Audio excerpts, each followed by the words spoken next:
nung ako ay pumasok sa public service, sa serbisyo publiko, naging advokasya na ho natin mula noon hanggat ngayon ang edukasyon.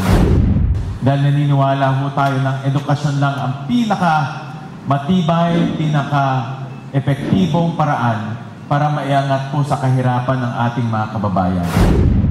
Kaya nung mayor pa lang ho tayo, nung congressman at ngayon sa Senate, talagang ibinuhuso natin ang lakas at makakaya natin para po maiangat ang kondisyon ng sistema ng edukasyon sa ating bansa.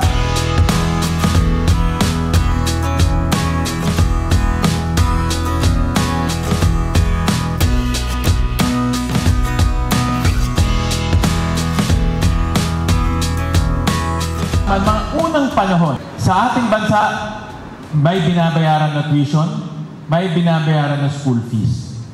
Pero kayo ngayon, wala ng tuition fee, wala ng school fees, meron pang scholarship. Lahat ng pwedeng ibigay para matapos nyo ang inyong pag-aaral, ay binigay na ng gobyerno. Kaya isa na lang ang gagawin ninyo, mga kasama, mag-aral ng mabuti. Tapusin ang inyong pag-aaral, siguraduhin natin, makukuha natin ang ating diploma. Dahil ang diploma na yan, ang tutulong sa inyo, makapaghanap ng magandang trabaho at makatulong sa inyong mga pamilya.